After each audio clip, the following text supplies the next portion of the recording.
Good evening, everybody. This is Alex Bourne coming at you from Rockwell Guitar School in Shoreview, Minnesota. Our phone number is 612-568-7433. Website is rockwellguitarschool.com. I am stalling a little bit to make sure that our Facebook feed is up live. Also checking to make sure that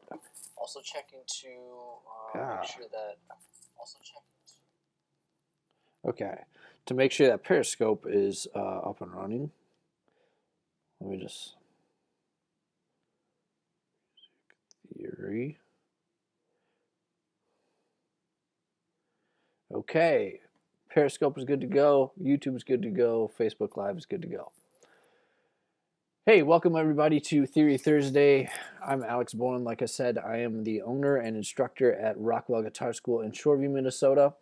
And today, well, every Thursday-ish, we talk about music theory.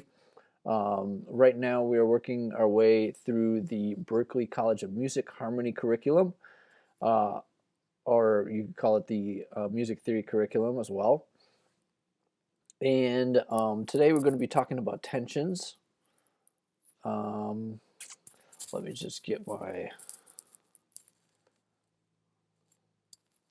Okay, so chord tensions. This is probably one of the most maybe hard to understand. Well, this is kind of a Berklee concept pioneered by Berklee, and basically it's kind of where the Berklee theory curriculum will diverge from what we've been studying in the Sandy Feldstein curriculum. So this is kind of where it goes off into jazz territory, and yeah, I mean, let me know if you have any questions. I'd love to interact with you guys and answer questions. So I'm just going to switch into my screenshot mode and just show this to you guys. So, like I said, we're talking about chord tensions. So we've talked about chord tones before, okay? Like, for example, we have a C major 7, right? We know that the notes in the C major 7 are C, E, G, and B. And if we were to name those chord tones, we would have the 1st degree, the 3rd degree, the 5th degree, and the 7th degree, okay? Now, if you keep extending, this pattern of stacked thirds beyond the octave of C to C, you start to get chord tensions, okay? And we get these numbers because, 1, 3, 5, 7, here we have another C, that would be an 8, and then D, that would be a 9, and then, you could call E a 10, and then F, you have an 11, and then G would be a 12, and A would be a 13, okay? So theoretically, you could just keep stacking this chord in thirds all the way up until you started repeating notes, okay? Now, these notes, these chord tones, well, these quote-unquote chord tones beyond an octave are what we call tensions.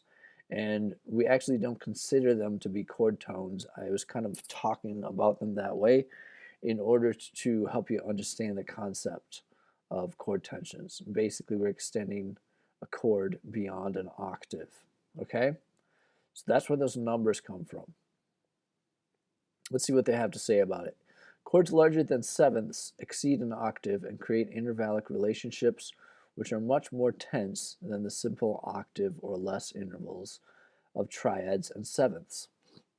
Okay, so what they're saying is the further you go, beyond an octave, you are kind of increasing the resolution of the chord or the scale that you can use over this this chord. So it's less ambiguous as you extend it more and define it more. Because basically, once you get into these tensions, you are defining the missing 3 notes of the scale. the three notes that are missing from simply the one octave version of the seventh chord, okay, like D, F, and A. Those are the chord tones, well, those are the notes that are in between these chord tones here, okay? So, no matter what the inversion is, all intervals in a triad or seventh chord are less than an octave in size. Okay, so what they're, I don't quite understand why they're pointing this out, but basically what they want you to see is you take the three notes in a triad and put them through the different inversions. You get a couple different intervals here. 1 to 3, that's an interval. 3 to 5, that's another one. 1 to 5, 3 to 7, or sorry, 3 to 1 again, 5 to 1, and then 5 to 3. Okay, so you get 6 different intervals within a triad and its inversions. If you add a seventh, you get more. Well, looks like it's the same number. You still get 6. But yeah, I don't use that too much, honestly, though. Extend the seventh chord in thirds as far as possible without repeating pitches. Okay, so it's basically what we already talked about. 1, 3, 5, 7. Keep going up a third, a diatonic third, you get a 9. Another diatonic third, you get 11. Another diatonic third, you get a 13. There are now 21 intervals in this chord. A seventh chord in root position has 6. A triad has 3.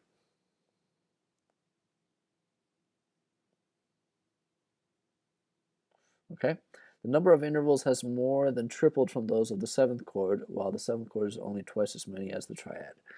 In addition to the intervals which are less than 1 octave, there are now compound intervals, the 9th, the 11th, and the 13th. Some facts about these extended sevenths chords should be recognized. The added pitches are not chord tones of the seventh chords. Okay? Important distinction. They create tense intervallic relationships with the chord tones. So basically what they're saying, the more just like I said, the higher you get up into, the more tensions you use, the more you are kind of defining the sound of the chord scale and all the different possibilities over that chord. Because of this tense relationship with the chord tones of the seventh chord, these extensions are called tensions. Just checking my Facebook here. 1, 3, 5, and 7 are the chord tones. 9, 11, and 13 form the basis for the chord's possible tensions. Possible tensions, because depending on the chord, certain versions of the 9, 11, and 13 are they sound better. Here's the C major 7 chord with its possible tensions. So C to D, that's a 9. E to F, that's how you get your 11. And G to A, that's how you get your 13. Right. The 9th is a major 9th above the root. The 11th, F, is a minor 9th above the 3rd. And the 13th is a major 9th above the 5th. The tensions which sound best will be those a major 9th above a chord tone.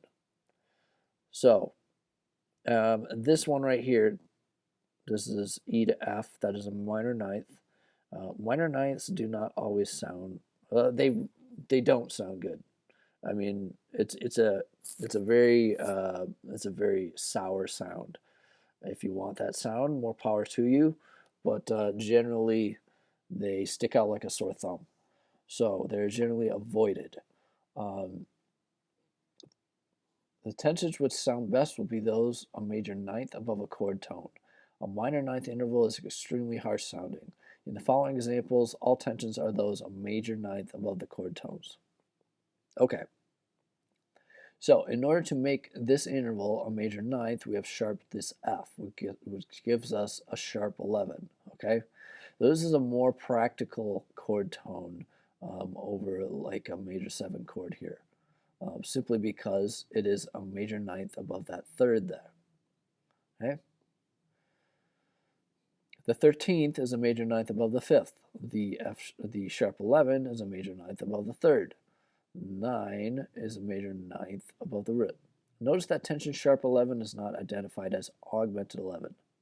Tensions are labeled as follows. Okay, so this is kind of their protocol for chord symbols. You got a major 7 with a 9, sharp 11, 13, kind of like that. That's kind of the Berklee protocol, which is very practical. The chart of available tensions for all chord changes is on the following page. Most of the available tensions are those which are a major ninth above a chord tone. Any available tensions that are not a major ninth above a chord tone are listed separately as exceptions. Major 7 is included in the list as a special tension situation available on certain chord structures. Okay, right. So,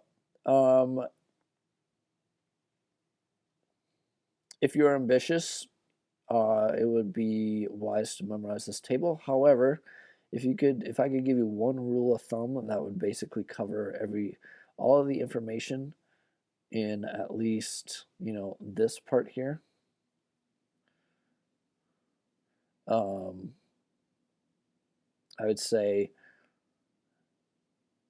anything that is a major ninth above a chord tone is an available tension. Okay, so let's put that to work here. 6 chords, we'll get to that in a second. Major 7s, we already talked about that. Let's look at a minor 7. So our 11 is a major ninth above our flat 3rd, so that works.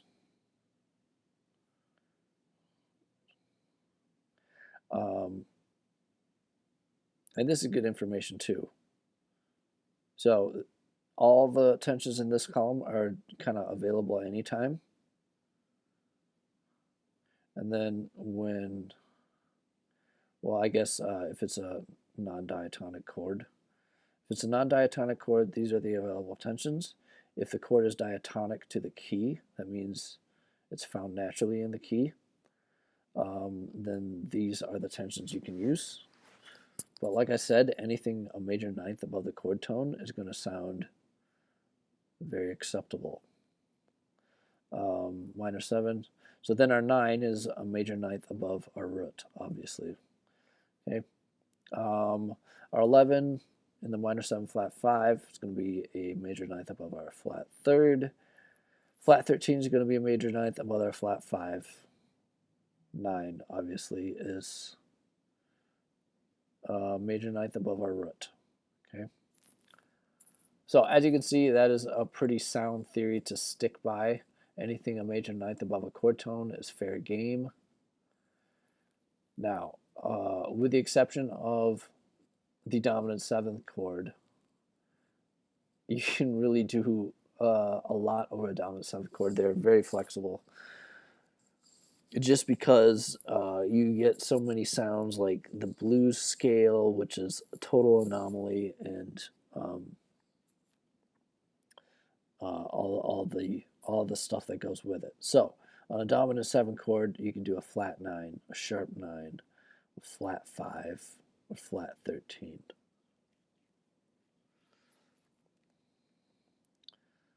Okay, now 6 chords. 6 chords are kind of weird, like major 6, is 1, 3, 5, and 6. So on a major 6 chord, the 7th degree of the scale is considered a tension, which is kind of cool, I think. And then the sharp 11, obviously, just because it's a major ninth above the 3rd of the chord. Minor 6th, you still have 1, flat 3, 5, and 6. Major 7 is still a tension. 9, and then 11 is just a major ninth above our flat 3rd. Okay.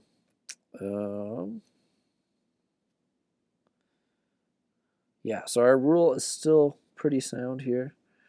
I mean, major seventh is still a major ninth above the 6th degree of the chord. And then another exception, well, obviously these are exceptions over here. So 13, this is kind of a misleading statement. 13 not available except in Dorian mode context. I think what would be more accurate to say is if you use 13, you are pretty much defining the Dorian mode, or that Dorian sound of the chord. Okay? So if you use the 13, you're forcing Dorian mode. If not, you're leaving it kind of ambiguous or open to another minor mode. Diminished seventh is also kind of weird. Basically, all available tensions must be a major ninth above each chord tone and diatonic to the key. All right. Note number 1. Flat 5 is a special tension situation involving an alteration of the fifth.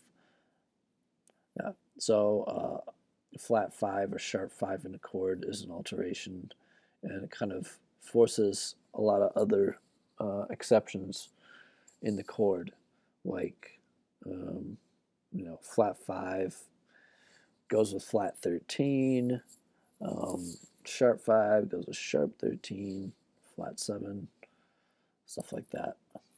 The available tensions on the diminished seventh chords are not numbered 9, 11, 13, etc. Unlike other seventh chords, a major and minor ninth above each chord tone results in 4 possible tensions, not 3.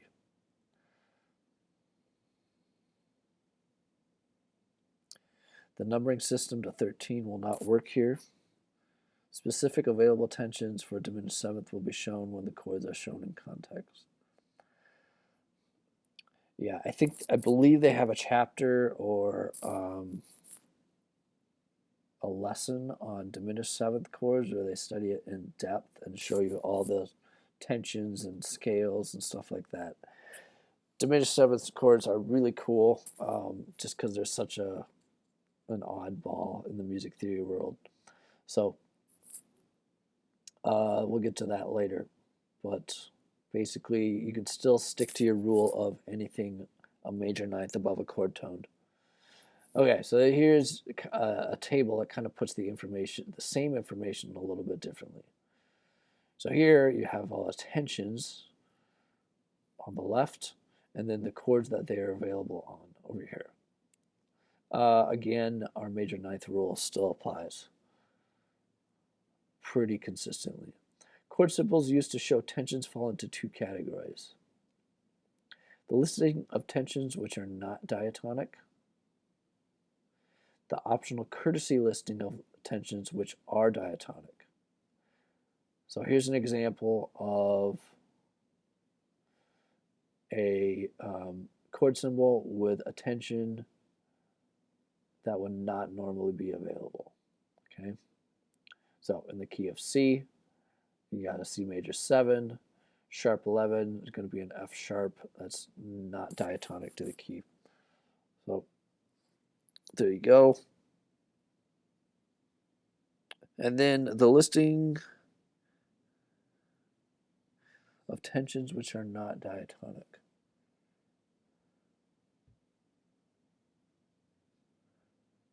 So that would be that one, the optional courtesy listing of tensions which are diatonic. So what they're saying is you kind of should be able to tell what scale belongs to a chord and what tensions are available on the chord. And sometimes they will give you the answers in the chord symbol, basically is what number 2 is saying there. C major 7 and C major implies only 9 and 13 availability. C major 7 sharp 11 would indicate use of a non-diatonic tension. Yeah. All right, so we're at our homework. And I got it on my other monitor here. I'm going to pull it over. Here we are. Problem number 21. All the melody pitches below are available tensions. Indicate the tension number for each note. So here you have a chord symbol, and you need to name these notes are tensions that you need to name. So C major 7, D is going to be a 9. Basically, it doesn't matter when what octave the C major 7 is at. Any D is called a 9 now, and any F is going to be an 11. F sharp is going to be sharp 11. They basically don't call it a 2, a 4, or a 6 anymore, unless it's a 6 chord, obviously. So here, G major 7, you got an A. That could be a major ninth above the root, so we call that a ninth.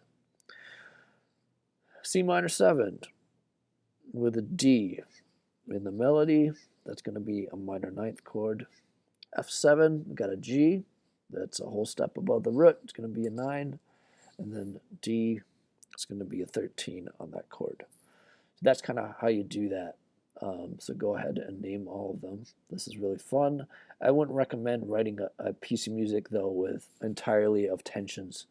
It can get kind of exhausting to listen to. Realize chord symbols for this piano part. So determine what chords these are. Place in parentheses the tensions being used. All chords are in root position, okay? Which means the note on the bottom names the chord. Okay, so I'll do a couple of these with you. It's late, so I hope I get all these right. Let's see. We've got a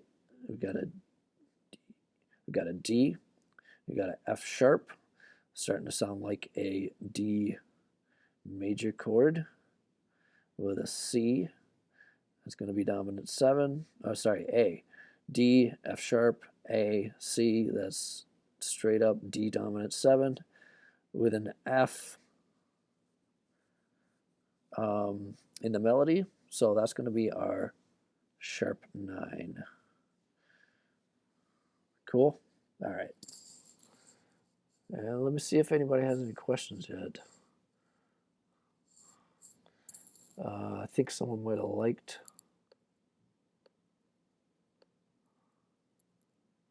Oh, looks like Michelle likes our video. Thanks, Michelle.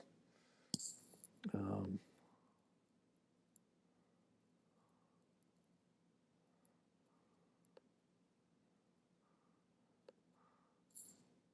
me get back to my video. Okay, there, cool. Okay, now, next chord. We got a G, we got an F, we got a B flat.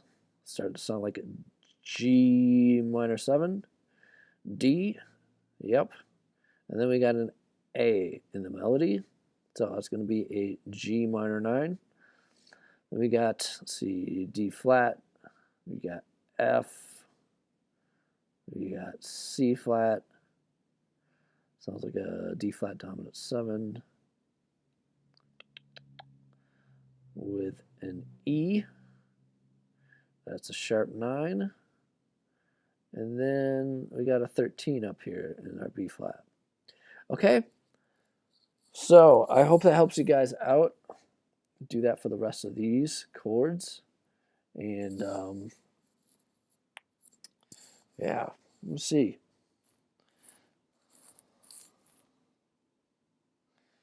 I think that's about it.